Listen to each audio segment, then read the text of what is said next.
Hello friends, welcome back to the channel, or if you are new here, welcome. There's something about those slow summer mornings that I absolutely just love, not having to wake up and get moving immediately, not feeling the pressure of having to rush out the door every morning or get up and get school going. As the seasons change, so does my time in the kitchen. So today I am sharing with you some simple recipes for those summer mornings. I'm starting off with basically the easiest one and a tried and true recipe. I have made donuts from scratch before, but this recipe is so simple and quick to throw together. My kids absolutely love it. So honestly, this is the one that I often fall back on year after year. I just love the simplicity of it. So what I'm starting with is a can of jumbo biscuits. You want to not get the flaky ones, but other than that, I mean, you can get different flavors and stuff like that, just not really the flaky ones. So I got a can of jumbo biscuits, and I am using the cap from my olive oil container to punch the holes out of the center. I am reserving the center of all of the donuts to make donut holes. My kids, I usually will make those first, and my kids will often snack on those while I'm finishing up the donuts. But all in all, this entire recipe takes hardly any time. I like to prep it all at the very beginning because the donuts all cook very quickly. So if you have it all together and organized right before you're starting to cook, it goes a lot smoother. Over the years, I have also made different toppings for these, different frostings and powdered sugar, stuff like that. However, I usually resort back to just the easiest one for me, the ones that my kids absolutely love too, which is just sugar and cinnamon, and I just kind of sprinkle it on, toss the donuts in it, and that makes the perfect little donut. So now that I have all of the holes cut out of the center of the donut, I am just mixing together some sugar and cinnamon. And honestly, I just eyeball that. I put in maybe about a cup of sugar and then a sprinkle of cinnamon, mix it up until it looks about right. And then I'll set that aside until the donuts are all done cooking. So like I said, just getting it all ready beforehand because it goes super quick after this point. I have some oil going in this pan on the stove. Once it's hot, I will test it out, and then I will drop in the donut holes. Like I said, I like to cook those first just because it kind of allows my kids to have a little bit of a snack and they get all excited once I'm making these. So I always cook the donut holes first, get them all going in the pan. I toss them pretty quickly once they get a little bit of color on them. And then I'll pull them out with just like a candy strainer spoon. I'm not even sure what they're called, but one of these. I pull them out, put them on a paper towel lined plate, and then, like I said, I'll just toss them into the cinnamon sugar, get them nice and coated, and I'll move on to the donuts.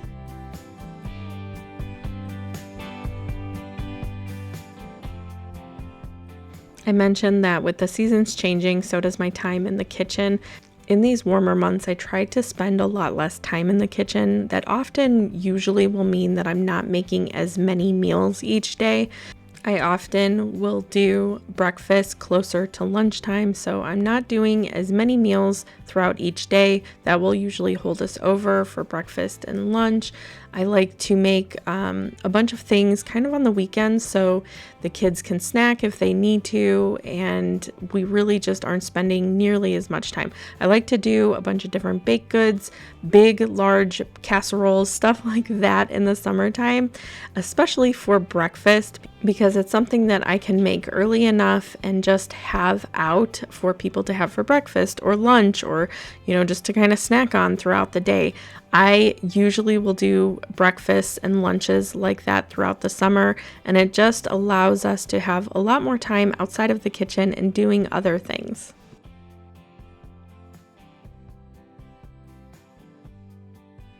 I'm finishing up putting the cinnamon sugar mixture on all of the donuts. I also did put in a pound of bacon just in case the kids wanted some bacon with their donuts, and usually I will put out some fruit as well. So that was our breakfast this morning, and this is how it turned out. Like I said, this is one of my kids' favorite things to do, and it is very quick and easy to pull together on a summer morning.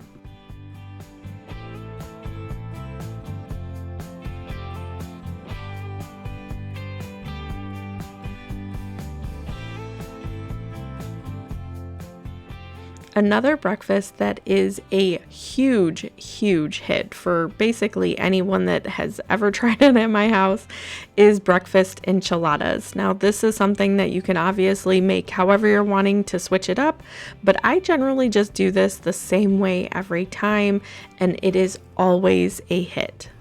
I'm starting off by getting some scrambled eggs going in one skillet, and I do have about half a container of egg whites that I need to use up. So I'm going to be using just a couple of eggs and then the rest of the egg white container. I'll get that mixed up and start some scrambled eggs. In this other skillet, I have half a pound of breakfast sausage going. Now you can use an entire pound. I often try to stretch it as much as I possibly can. So I actually, a previous day, had made the other half of this breakfast sausage and did biscuits and gravy, and we actually did that for dinner. So I like doing that and just kind of stretches it because it's in a gravy. You make them, very small sausage crumbles, and you really can't tell. So I'm using the other half of the sausage to make a sausage gravy, and that is going to be the base and the sauce for our breakfast enchiladas. So as I'm sauteing the sausage, I'm making sure that I'm kind of chopping it up in small pieces to make sure that it kind of distributes evenly throughout the gravy. And then I'm checking on my eggs. I ended up letting them go a little too long. I was sweeping the floor. I often will try to get as much things done as I possibly can while I'm doing this. So I was sweeping the floor and kind of doing all kinds of things. And the eggs got a little done on one side, but it's okay. No one will notice, especially with all the sauce and everything going into these. So I have that going on one side of the stove and just going through and making sure that the sausage is getting cooked through, but also that it's getting chopped up at the same time. Once the sausage is fully cooked through, I add in about half a cup of flour, and I'm going to fully coat the sausage and get it nice and cooked and coated before I start adding in the milk slowly to thicken it.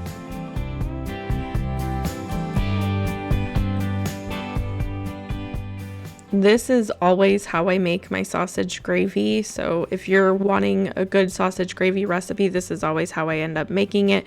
But now that I have the sausage fully coated in the flour, I'm just slowly adding in the milk. And really, I eyeball that. I used to measure it years ago, but I find that I find a really good consistency with me just slowly adding it in and then stopping once I get to the consistency I'm looking for. So slowly adding in the milk, making sure to stir really well in between each time that I add it. And then once it's at the consistency that I'm wanting, I'll add in salt and pepper, give it a good mix, and then I'll put it off to the side, finish my scrambled eggs, and we'll pull the whole dish together.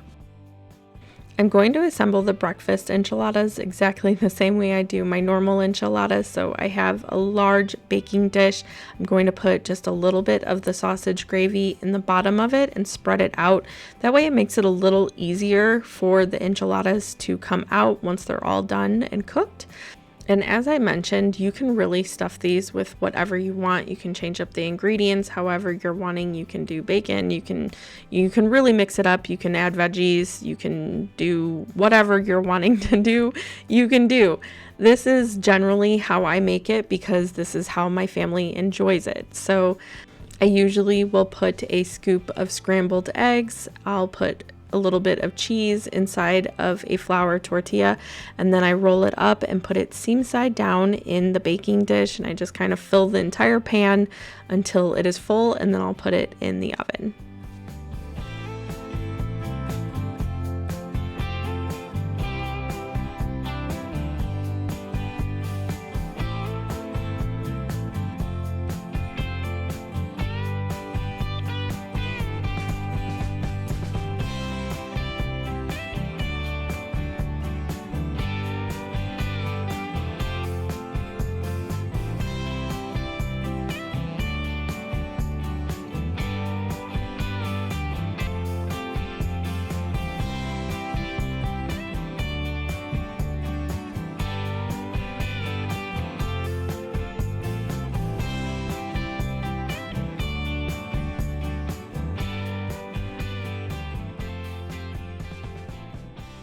This ended up being the perfect amount. I was worried that I was going to run out of tortillas, so I ended up bringing out that second bag of them, but I had the perfect amount of tortillas, perfect amount of scrambled eggs, and like I said, perfect amount of cheese. It was crazy how it ended up working out. So I'm rolling up the last one. I'll just put it off to the side, and then I'm going to top it with the rest of the gravy and a little bit of cheese.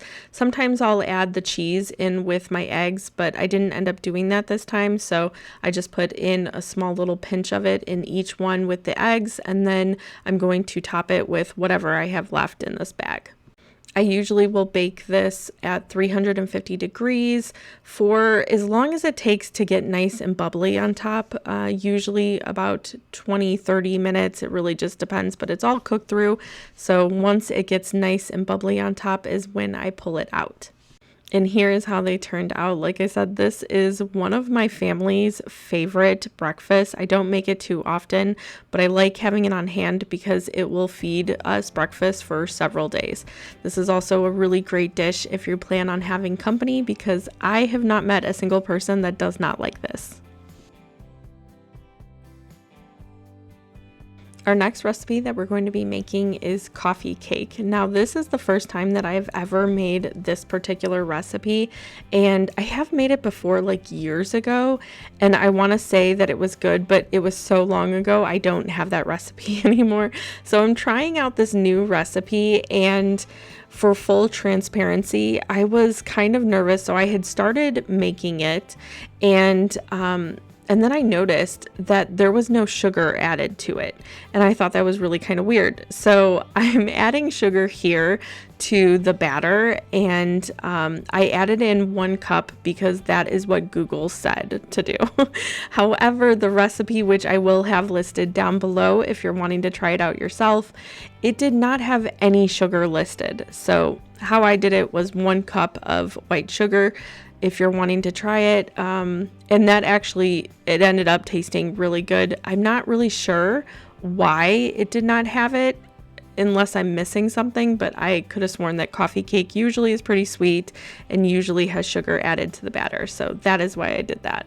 This is another recipe that my kids love. They absolutely love coffee cake, which I feel like what is to not love about it, because it's basically a cake that you can eat for breakfast, and it's filled with, sugar and cinnamon and everything that children just love. So this is another really wonderful recipe that I love having on hand because it lasts quite a bit.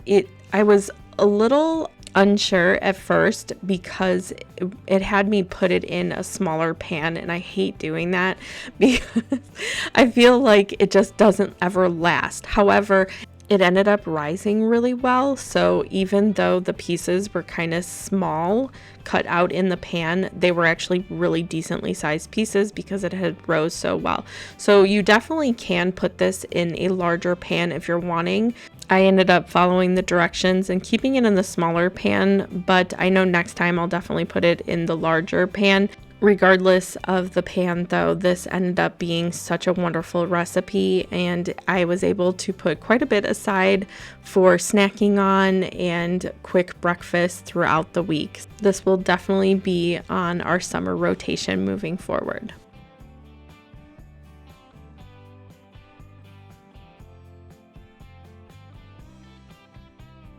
I put all the wet ingredients in my stand mixer, and then I added in all the dry ingredients. I'm getting those all combined, and then I'm going to put that aside and start on the filling. The filling layer for this is super simple. It is just a couple tablespoons of butter. I added in half a cup of flour and then some brown sugar and cinnamon, and just mix that together, and that will be our middle layer in the cake.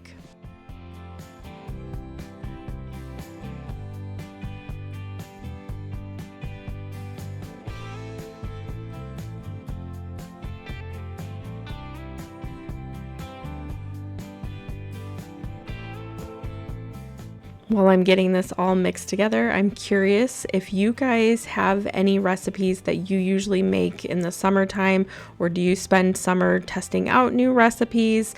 I'm very curious how you spend your summers in the kitchen. I usually have recipes that I make all summer long, but I like to also test out some new recipes here and there, especially like summery ones. We host a lot during the summertime. So I'm always looking for new recipes that I can serve to guests that we have staying with us or serve at large parties that we host. I always will have our tried and true recipes as well, but I like throwing in there a new dessert or recipe whenever I find it.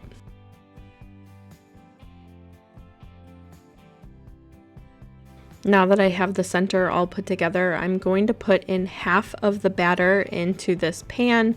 I have it really well greased. You should definitely take it a step further and use parchment paper. I don't know what has gotten into me recently, but I keep forgetting the parchment paper. So definitely do parchment paper on the bottom if you have it, but you'll add in half the batter, and then you will do I don't do the entire mixture because I felt like it was just too much.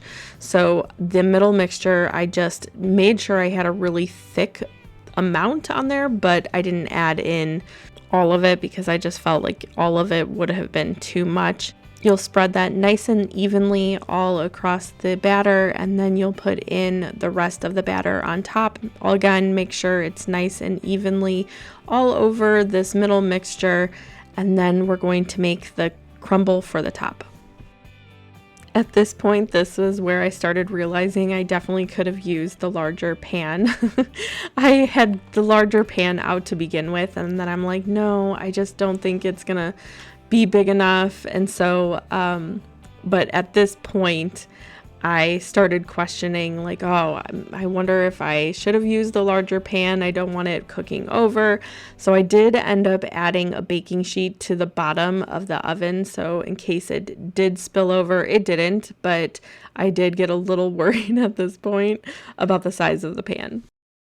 For the top crumble, it is pretty much the same as the middle layer. However, you will use more butter and I want to say less cinnamon. Again, I'll have the recipe listed down below if you're wanting to check it out. But so because of that, I went ahead and just used the remainder of my middle layer and put that in with this. And then I mixed it all together and it worked out perfectly. I cubed up the butter into small little chunks, and then I'm going to be kind of mashing it together with a fork because I'm not really wanting fine pieces. I'm wanting kind of chunks of butter with cinnamon and sugar and all that kind of stuff. So I am using a fork and just using the back of the fork to kind of mash it all together in large chunks.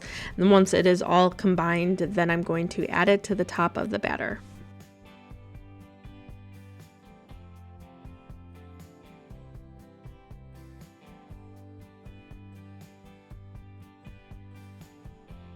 Again, I felt like this, maybe because I kept the middle layer, it just ended up being a lot. So I did a very decent amount. I made sure it was totally coated, got it evenly distributed, and had it pretty thick on the top too. But I didn't end up using the entire topping just because I felt like it would have been too much. I'm going to get this fully coated and then I'm going to put it in the oven. Now, I think because this was in the smaller pan, it ended up taking a little bit longer than the instructions in the recipe.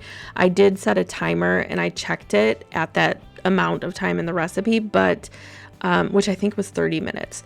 And it was still not done in the middle. So I did put it back in, put another timer on, and it cooked beautifully. So you'll just kind of want to check it towards the end, especially if you're doing it in a smaller pan like I did. But this is how it ended up turning out. My kids were so excited about this. They loved digging in, and we had a bunch of play dates and different things going on this week. So it was nice to cut this up and bring it on the go with us. It was super great to have for those busy summer days.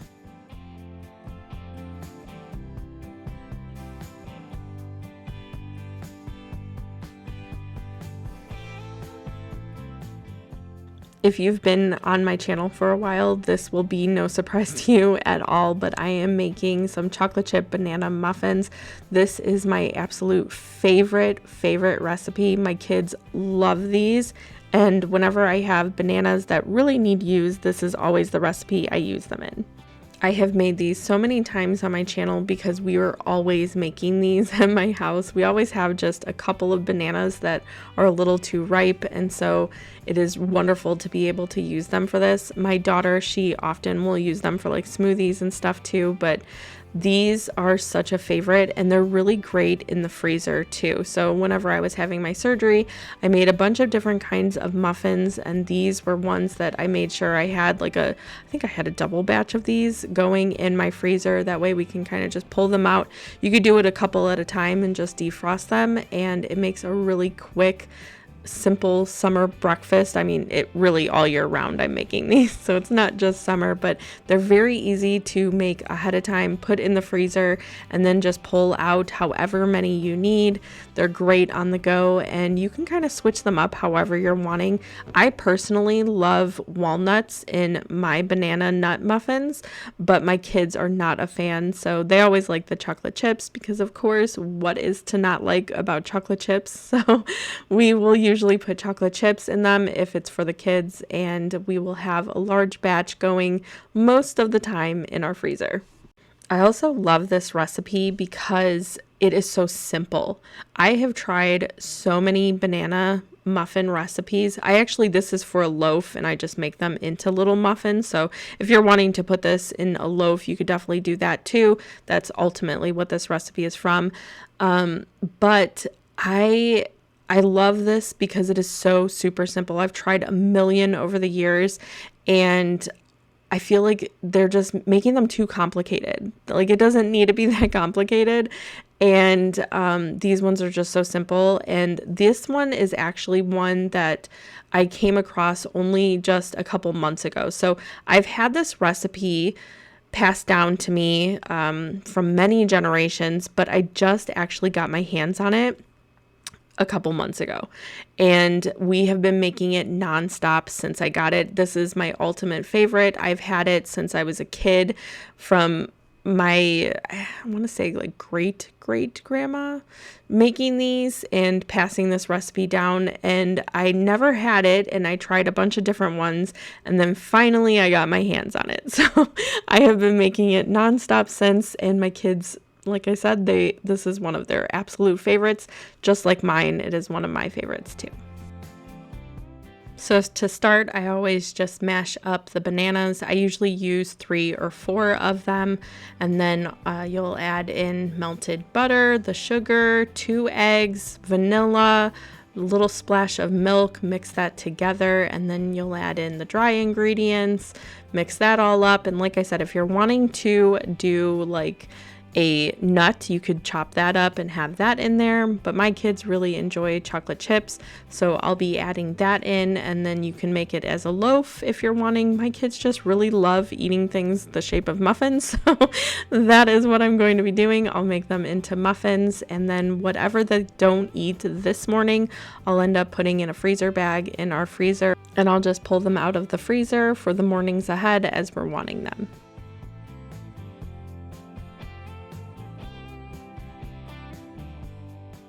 These slow summer mornings are something that I really look forward to all year round. I love just the simplicity of them, and it's meals like these that make those slow mornings doable. Spending just a couple of mornings a week being able to put together a large breakfast for the week ahead is super nice. Also I often will spend like Sundays or a day over the weekend putting together a bunch of different things for the freezer, and being able to pull those out and have throughout the week, it just makes those mornings so much more possible and enjoyable. So that is usually how I spend my summer days in the kitchen. But that is actually all I have for you today. Thank you so much for hanging out with me today. I am really looking forward to spending many more summer days in the kitchen with you. I have so many different things I'm wanting to share, so I really appreciate you guys being here and spending these days with me. But I hope you have a wonderful rest of your day, and I'll see you in the next one. Bye.